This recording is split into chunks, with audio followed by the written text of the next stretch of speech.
This is called galaktoburika, and the recipe is being passed down to me from my Cypriot Greek grandmother. This delicious pastry is made of creamy custard, soaked in syrup and butter. Never have I met someone who hasn't begged for another slice. If I offered you some at a farmer's market, how big a piece would you take? I've recently decided to make a more healthy version through experimentation.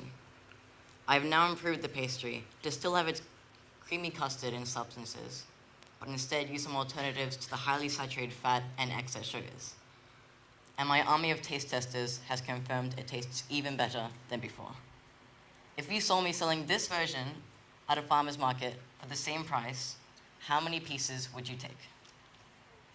Raise your hand if you'd be tempted to have more of the second one. If you were tempted to have more of the second one, you are not alone. There are no downsides, except for I would have to make more. This is a great example of the Jevons effect.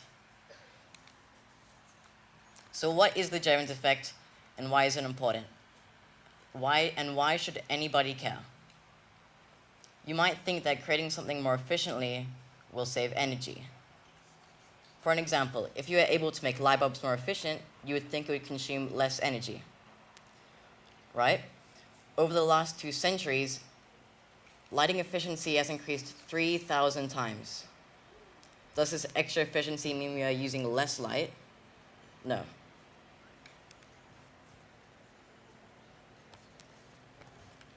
We actually use 6,000 times more light than in the year 1800.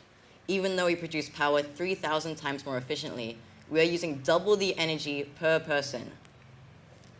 Just before the 1800s, to generate light equivalent to $40 to generate light equivalent to a 100-watt light bulb, it would cost $40 in today's money for just 1 hour. We've gone from candles to oil and gas lamps and various forms of electric lighting, till today, where it costs about 1 cent per hour. So then again, do we need 6,000 times more light than our ancestors?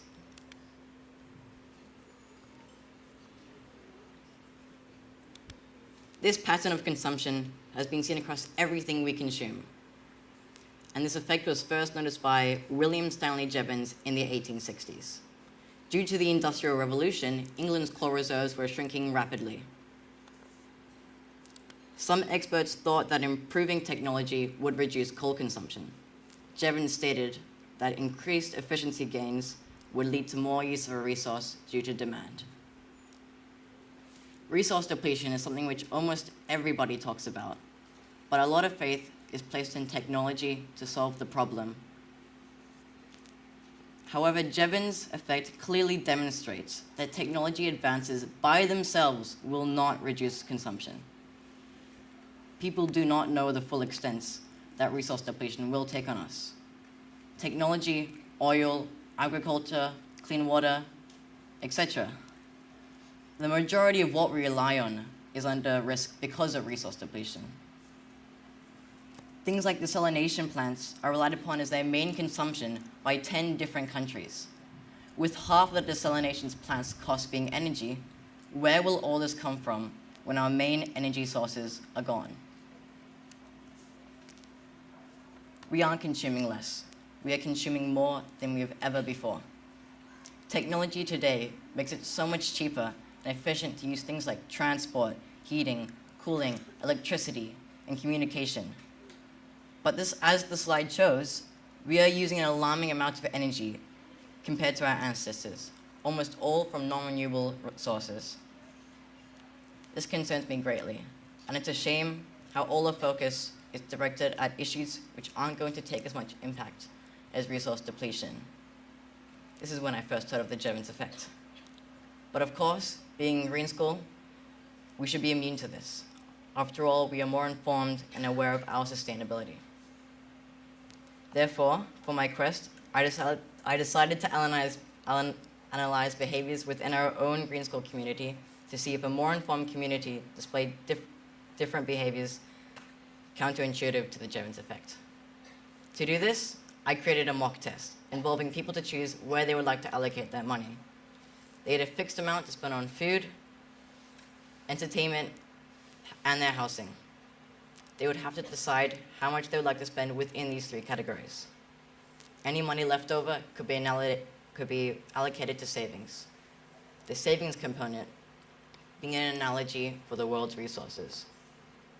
My intention was to find out if the green school community between middle and high school who are aware of environmental issues and display different information to the general population.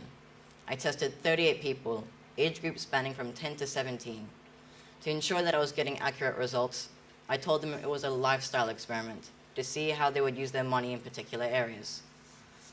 My suspicion was that it was a human trait to consume as much as we can afford, unless there is another factor which stops us from consuming.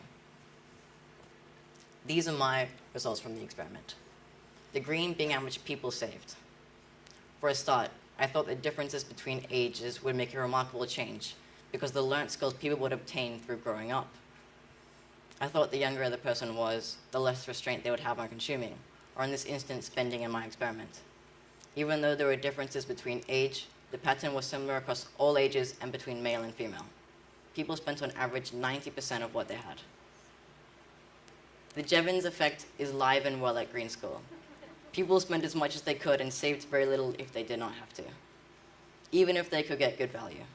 There was the one odd person who saved. However, the majority did not. So in summary, what does this all mean? Even though we are creating and using energy more efficiently, we're using it at extreme rates, consuming more than our efficiency gains. 2, we are running out of resources rapidly. And 3, we are hardwired to consume whatever we can get. So what is the solution to this problem? We need to first create awareness about consuming less. But how? Why would it be in anybody's interest on a personal scale? We need to be influencing the decision makers. Governments and nations need to be pressured by the very cause of our future. Let's look at the nation of Canada. Our province, British Columbia, implemented a carbon tax in 2008. Since then, all fossil fuels are down and all greenhouse gas consumptions are down. Likewise in Kenya, when the government banned plastic bags. Only 9 months and rubbish dumps as high as a tall person have been turned into football fields for children to play. I realize it's not enough just turning my air conditioner off before I go to bed, or when I turn the lights off to leave the house. It's not enough just doing trash walks around the village. It's important, but it's not enough. It's really difficult, but to make a change, we need to work on how we can influence the decision makers, the politicians, the community leaders, and the religious leaders. In summary, we have to really think about our energy usage. We have to really reduce the amount of energy we consume, and that does not mean using the same amount of energy to power more.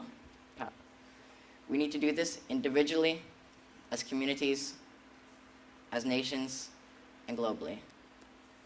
We need to pressure communities and governments to enact legislation.